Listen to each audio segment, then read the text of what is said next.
Monsoon 15 जून पर्यंत महाराष्ट्र व्यापण्याचा अंदाज। 10 जूनला पाऊस मुंबईमध्ये दाखल होणार, हवामान विभागाचा अंदाज। पंढरपूर तालुका परिसरातील अवकाळीची नुकसानीची प्रणिती शिंदेंकडून पाहणी। तात्काळ पंचनामे करून मदत करण्याच्या प्रणिती शिंदे यांच्या अधिकाऱ्यांना सूचना।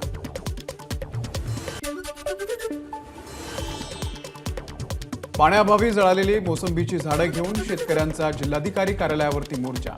फळबागांचे तात्काळ पंचनामे करून नुकसान भरपाई देण्याची शेतकऱ्यांची मागणी।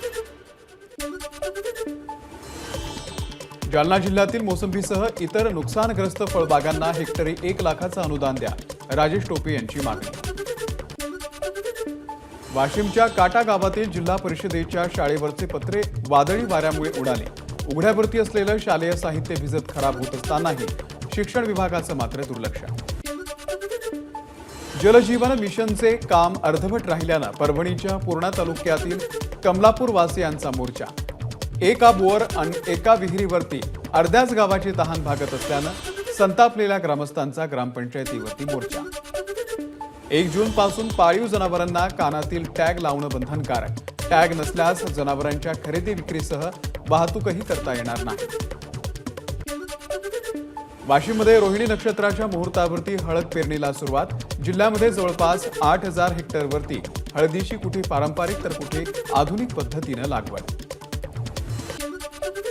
ताडोबा अंधारी व्याघ्र प्रकल्पामध्ये आता पर्यटक जिप्सींना रिव्हर्स घेण्यावरती बंदी। काही दिवसांपूर्वी T114 या वाघिणीला घेराव घालत तिची वाढ अडवल्यानं प्रशासनानं घेतला होता निर्णय।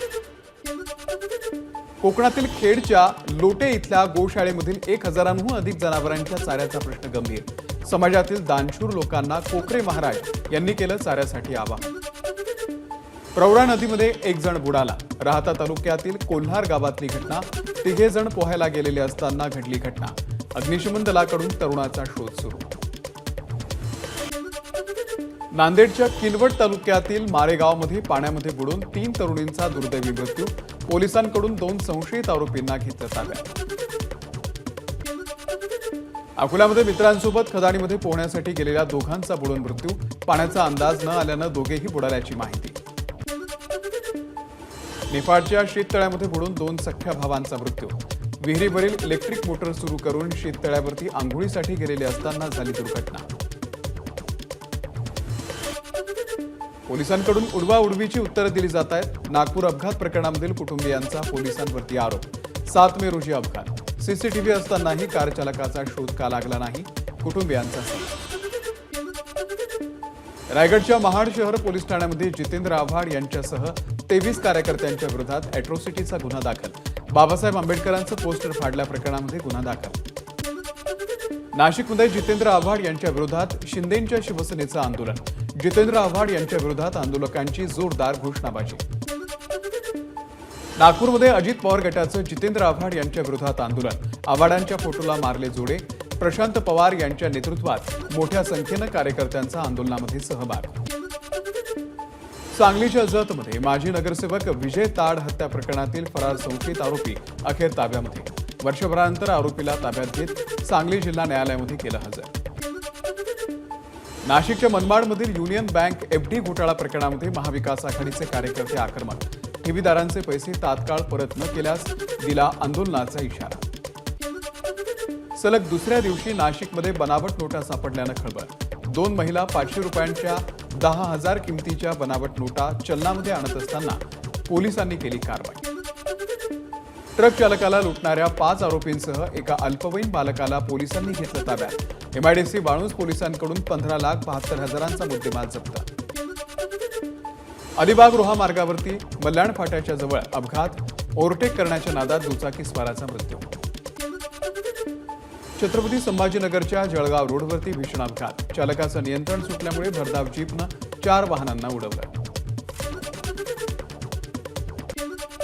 अकोल्याच्या वणी रंभापूर परिसरामध्ये डिझेलचा टँकर उलटला। सांडलेलं डिझेल भरून नेण्यासाठी नागरिकांची झुंबड। नांदेडची अंबाडी गावामध्ये अज्ञात व्यक्तीची हत्या। संबंधित व्यक्तीचा मृतदेह किनवट पोलीस ठाण्यामध्ये आणला। घटनेमुळे किनवट शहरामध्ये तणावपूर्ण वातावरण। बीडच्या केजमधील टोल नाक्यावरती गावठी कट्ट्याचा धाक दाखवून पवनचक्की अधिकाऱ्याचं अपहरण. मुख्य आरोपीला पोलिसांनी घेतलं ताब्यात. 2 कोटींच्या खंडणीची मागणी केल्याचं पोलीस तपासात समोर. लातूरमधून 3 कोटींचा गुटखा आणि गुटखा बनवण्याचं साहित्य जप्त. 7 जणांच्या विरोधामध्ये पोलिसांकडून गुन्हा दाखल. भंडाऱ्याच्या कवलेवाडा इथे सिलेंडरच्या स्फोटामध्ये घराची राख रांगोळी. सुदैवानं कुठलीही जीवितहानी नाही. नागरिकांनी धाव घेत आग विझवल्यानं मोठा अनर्थ टळला. हिंगोली लोकसभेची 84 टेबलवरती होणारी मतमोजणी, तर सरासरी 25 फेऱ्यांमध्ये लागणार हिंगोली लोकसभेचा निकाल. एबीपी माझा, उघडा डोळे बघा नीट.